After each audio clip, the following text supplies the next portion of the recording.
गांधी अपने YouTube channel में आपका स्वागत करता हूं। आज के वीडियो में हम आपकी पाठ्य पुस्तक शेमशी भाग 2 के तीसरे पाठ के अभ्यास पर चर्चा करने वाले हैं। तो आइए शुरू करते हैं। पहला प्रश्न है, एक पदेन उत्तरम लिखत, एक पद में उत्तर लिखो। पहला, परमम आरोग्यम कस्मात् उपजायते, अच्छा स्वास्थ्य किससे मिलता है? उत्तर, व्यायामात्, व्यायाम से। अगला, कस्य मांसम स्थिरी भवति, किसका मांस स्थिर होता है? उत्तर, व्यायामाभिरतस्य, निरंतर व्यायाम करने वाले व्यक्ति का। अगला, सदा कै पथ्य, हमेशा स्वास्थ्य के लिए क्या लाभकारी है? उत्तर, व्यायामः अर्थात व्यायाम। अगला, कई पुंभी सर्वेषु ऋतिषु व्यायाम कर्तव्य, किन पुरुषों के द्वारा सभी ऋतुओं में व्यायाम किया जाना चाहिए? उत्तर, आत्महितैषी भी, अपना भला चाहने वाले व्यक्तियों के द्वारा। अगला, व्यायाम स्विन गात्रस्य समीपम के न उपसर्पन्ति, व्यायाम से उत्पन्न पसीने से लथपथ व्यक्ति के पास कौन नहीं जाते? उत्तर, व्याध्यय अर्थात बीमारियां। अगला है, अधोलिखिता नाम प्रश्ना नाम उत्तराणि संस्कृत भाषा लिखत, नीचे लिखे प्रश्नों के उत्तर संस्कृत भाषा में लिखो। पहला प्रश्न है, कीदृशम कर्म व्यायाम संज्ञितम कथ्यते, कैसे कर्म को व्यायाम की संज्ञा दी जाती है, अर्थात व्यायाम किसे कहते हैं? उत्तर, शरीरस्य आयास जननम कर्म व्यायाम संज्ञितम कथ्यते, शरीर के द्वारा उत्पन्न कर्म को, शरीर के परिश्रम के द्वारा उत्पन्न कर्म को व्यायाम कहा जाता है। अगला, व्यायामात् किम किम उपजायते, व्यायाम से क्या क्या मिलता है? उत्तर, व्यायामात् श्रम कल्म पिपासा उष्ण शीत सहिष्णुता आरोग्यम च उपजायते, व्यायाम से परिश्रम, थकान, प्यास, गर्मी और सर्दी सहने की क्षमता और अच्छा स्वास्थ्य प्राप्त होता है। अगला है, जरा कस्य सकाशम सहसा न समधि रोहती, बुढ़ापा किसके पास अचानक नहीं आता? उत्तर, व्यायामिनः जनस्य सकाशम जरा सहसा न समधि रोहती, व्यायाम करने वाले व्यक्ति के पास बुढ़ापा अचानक नहीं आता। अगला, कस्य विरुद्धम अपि भोजनम परिपच्यते, किसको विरुद्ध भोजन भी पच जाता है? उत्तर, व्यायामम कुर्वतः विरुद्धम अपि भोजनम परिपच्यते, व्यायाम करने वाले व्यक्ति को विरुद्ध भोजन भी पच जाता है, अर्थात व्यायाम करने वाला व्यक्ति यदि कुछ गलत भी खा ले तो उसे वह भी पच जाता है। अगला है, कियता बलेन व्यायाम कर्तव्य, कितने बल से व्यायाम करना चाहिए? उत्तर, बलस्य अर्धेन व्यायाम कर्तव्य, आधे बल के द्वारा व्यायाम करना चाहिए। अगला, अर्ध बलस्य लक्षणम किम, आधे बल का क्या लक्षण है? उत्तर, यदा हृदय स्थान स्थित वायु मुखम प्रपद्यते इति बलार्धस्य लक्षणम, जब हृदय स्थान अर्थात फेफड़ों में स्थित वायु मुंह तक आ जाती है तो यह आधे बल का लक्षण है। अगला है, उदाहरणम अनुसृत्य कोष्ठक गतेषु पदेषु तृतीया विभक्तिम प्रयुज्य रिक्त स्थानानि पूरयत, उदाहरण के अनुसार कोष्ठक में दिए गए पदों की तृतीया विभक्ति लगाकर रिक्त स्थान भरो। पहले उदाहरण दिया गया है, व्यायाम गुणई हीनम अपि सुदर्शनम करोति, व्यायाम गुणों से रहित व्यक्ति को भी सुंदर बना देता है। यहाँ गुण शब्द की तृतीय विभक्ति गुणई का प्रयोग किया गया है। इसी प्रकार पहले खाली स्थान में बलस्य अर्धेन व्यायाम कर्तव्य, आधे बल के द्वारा व्यायाम किया जाना चाहिए। अगला, व्यायामेन सदृशम किंचित स्थौल्य अपकर्षणम नास्ति, व्यायाम के समान मोटापा कम करने का कोई और उपाय नहीं है। अगला है, विद्या बिना जीवनम नास्ति, विद्या के बिना जीवन नहीं है। अगला, सह चरणेन खंजय अस्ति, वह पैर से लंगड़ा है। अगला, सूपकारः नासिकया भोजनम जिघ्रति, रसोइया नाक से भोजन सूंघता है। अगला, स्थूल पदम आधृत्य प्रश्न निर्माणम कुरुत, मोटे अक्षरों में लिखे गए पदों को लेकर प्रश्न निर्माण करो। पहला है, शरीरस्य आयास जननम कर्म व्यायाम इति कथ्यते, शरीर के परिश्रम से उत्पन्न कर्म को व्यायाम कहते हैं।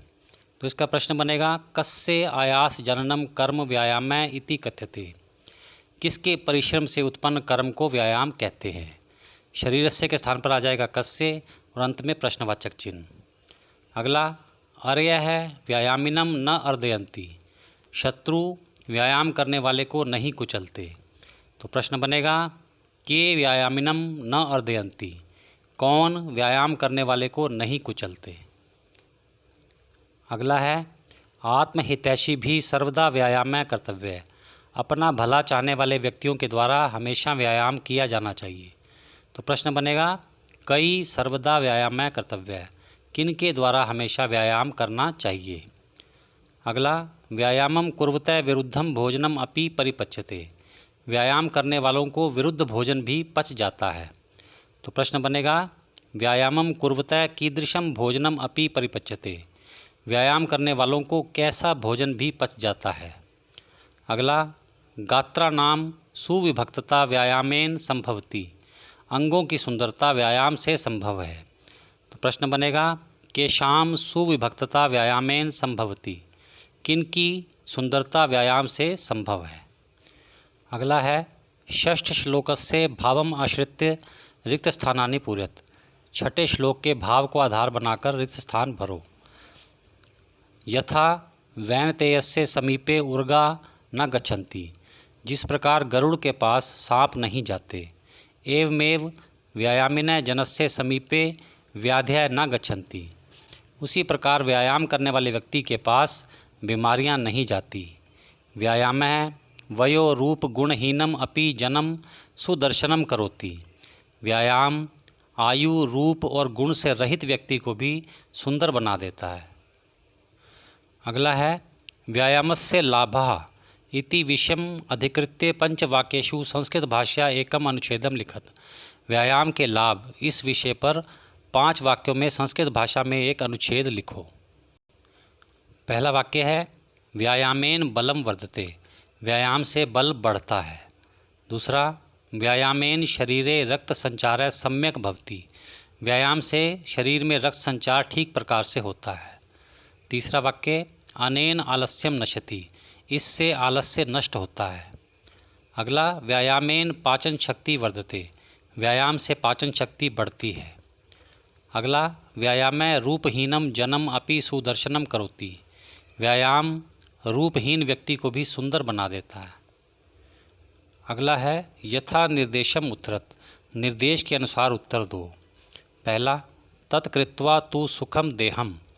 वह करके अर्थात व्यायाम करके शरीर को सुख की अनुभूति होती है। अत्र विशेषण पदम किम। इसमें विशेषण पद कौन सा है। उत्तर सुखम अर्थात सुख। अगला व्याध्यो न उपसर्पन्ति वैनतेय मिवोरगा। बीमारियां पास नहीं आती जैसे गरुड़ के पास सांप नहीं आते। अस्मिन वाक्ये क्रियापदम किम। इस वाक्य में क्रियापद कौन सा है। उपसर्पन्ति। अगला है पुंभिर आत्महितैषी भी। अपना भला चाहने वाले पुरुषों के द्वारा। अत्र पुरुषै इत्यर्थे किम पदम प्रयुक्तम। यहाँ पर पुरुषों के लिए किस पद का प्रयोग किया गया है। तो उत्तर है पुंभी।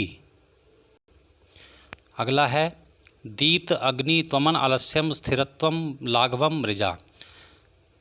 व्यायाम करने से भूख बढ़ती है, आलस्य घटता है, शरीर में चुस्ती फुर्ती आती है और स्वच्छता बढ़ती है। इति वाक्यात गौरवम इति पदस्य विपरीतार्थकम पदम चित्वा लिखत। इस वाक्य से गौरव पद का विपरीतार्थक यानी उल्टा पद लेकर लिखो। तो उसका विपरीत पद है लाघवम। अगला है न चास्ति सदृशम तेन किंचित स्थौल्यपकर्षणम। इसके समान कोई मोटापा कम करने का उपाय नहीं है। अस्मिन वाक्ये तेन इति सर्वनाम पदम कस्मै प्रयुक्तम।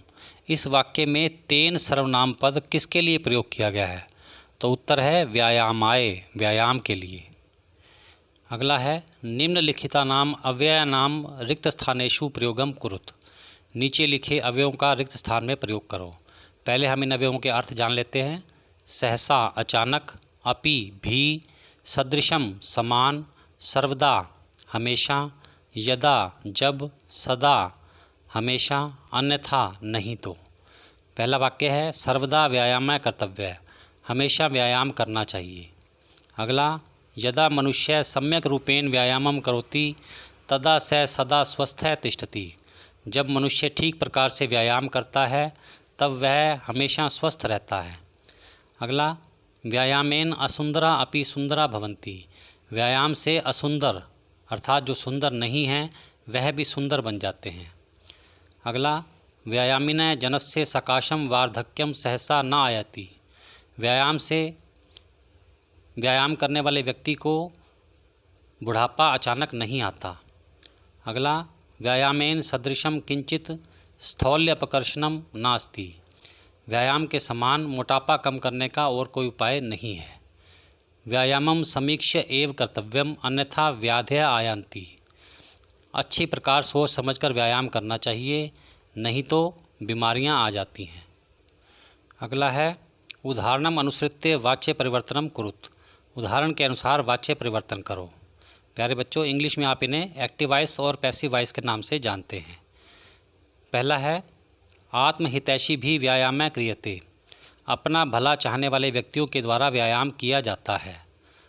तो कर्तृवाच्य बनेगा आत्महितैषिनः व्यायामं कुर्वन्ति, अपना भला चाहने वाले व्यायाम करते हैं।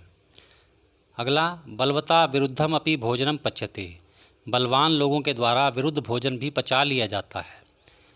तो कर्तृवाच्य बनेगा बलवान विरुद्धम अपि भोजनम पाचयति, बलवान विरुद्ध भोजन को भी पचा लेता है। अगला, जनई व्यायामेन कांति लभ्यते, लोगों के द्वारा व्यायाम से चमक प्राप्त की जाती है। कर्तृवाच्य जनः व्यायामेन कांतिम लभन्ते, लोग व्यायाम से चमक प्राप्त करते हैं। अगला, मोहनेन पाठः पठ्यते, मोहन के द्वारा पाठ पढ़ा जाता है। कर्तृवाच्य मोहनः पाठम पठति, मोहन पाठ पढ़ता है। अगला है लतया गीतम गीयते, लता के द्वारा गीत गाया जाता है। कर्तृवाच्य बनेगा लता गीतम गायति, लता गीत गाती है। अगला है अधोलिखितेषु तद्धित पदेषु प्रकृतिम प्रत्ययम च पृथक कृत्वा लिखत, नीचे लिखे पदों में प्रकृति और प्रत्यय को अलग अलग करके लिखो। तो सबसे पहले है पथ्य तमः, इसमें मूल शब्द है पथ्य और प्रत्यय है तमप। सहिष्णुता, मूल शब्द सहिष्णु और प्रत्यय तल। अग्नित्वम, मूल शब्द अग्नि और प्रत्यय त्व।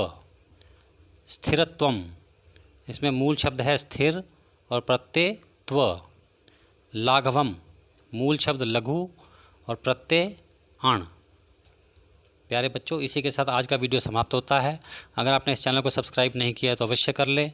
धन्यवाद। आप सबका कल्याण हो।